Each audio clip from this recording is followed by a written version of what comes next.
And welcome back to the To Be a Christian podcast, where we're going through one question per day into Be a Christian, the official catechism of the Anglican Church of North America, in order to learn and live as Christians in the Anglican way. Today, I'm joined by Father Ron Offringa, fellow ACNA priest. We're going to be going through question 19.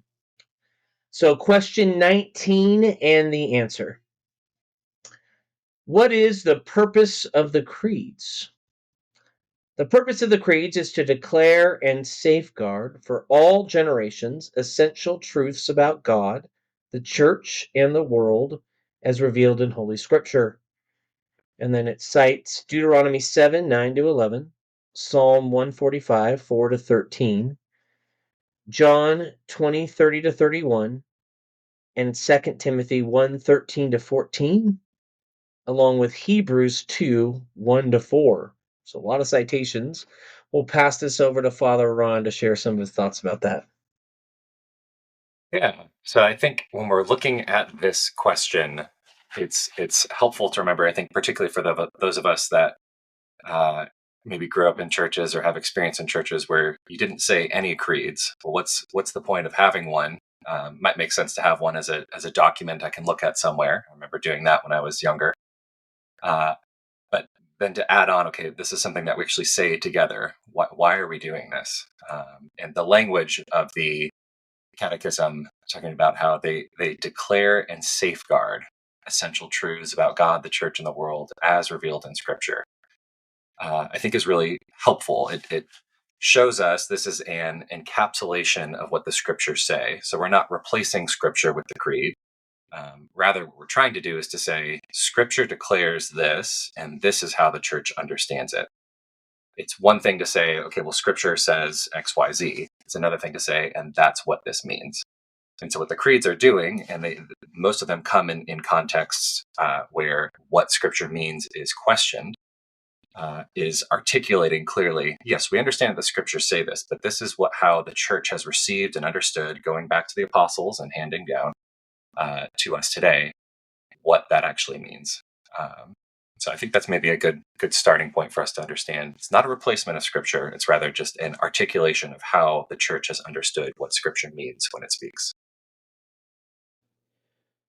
Yeah, I often refer to the creeds as maybe like, I don't know if you remember getting those glasses that like canceled out the other colors on the back of your cereal box so that you could decode the message. Yes. I often view the creeds as something like that. Like, hey, I can take a look at uh, the message of Scripture that's all there, and this is helping me have the interpretive lenses to understand. Hey, the creed or the Scriptures are the church's book, Mm-hmm. and this tells us how to read the Scriptures in a way that we can understand. I love what you said about safeguarding too, and even what the Catechism says. I thought that might be something worth mentioning. Is just talking about, hey, we're giving the kind of the guide rails, for how to Yeah. hold on to the faith. Yeah. Well, I think if we stick with the metaphor of special glasses to read the back of your cereal box, which, as far as I know, I haven't seen those in a while. So, but looking at when you look at some of the church fathers, whether it's Irenaeus or Augustine, and there's plenty of examples that we could pull from Athanasius when he's arguing against the Arians, you'll have two readings of Scripture that are uh, in contrast, that are in competition. And so, if you pick on one example, when Irenaeus is arguing against the Gnostics, he doesn't deny that they read the Scriptures. Like they all read the Scriptures too. The issue is the way that they understand them, the lens that they are using, is actually one that's foreign to the church. And he then goes on to say, if you go to any of the churches that have bishops in succession from the apostles, they'll say, we don't know what you're talking about. This isn't what we received from the apostles. And so I think that's part of it. We can all come to the Scriptures and say, I can understand the plain text here, but the secondary question is always, okay, well, what does it mean? And I think even when we come to questions of like translation and things like, well, I need to have a literal translation. sometimes literal isn't actually helpful, because idioms Mhm. being used, or the meaning of it is lost. You know, when we talk about calling someone today, that could very well mean a video call, which would have been completely foreign to us when we were growing up. What is a video call? You couldn't do it.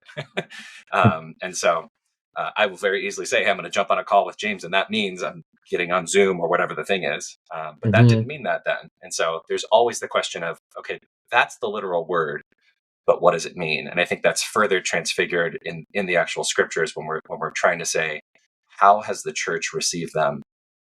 Not as though the church is the authority, but as though we're receiving them from Christ, from his apostles, and having that kind of consistent lens, consistent read on the scriptures.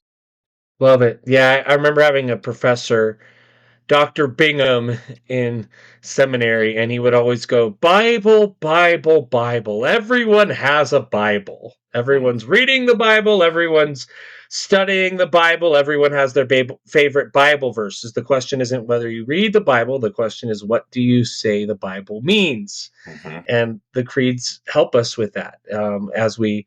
So I want to read the scriptures, and I want to read them in continuity with the faith passed down, the way the church passes that on, and the creeds are there to help me to do that. So appreciate you taking time to chat with me about the purpose of the creeds. Thank you for joining us on the To Be a Christian podcast today.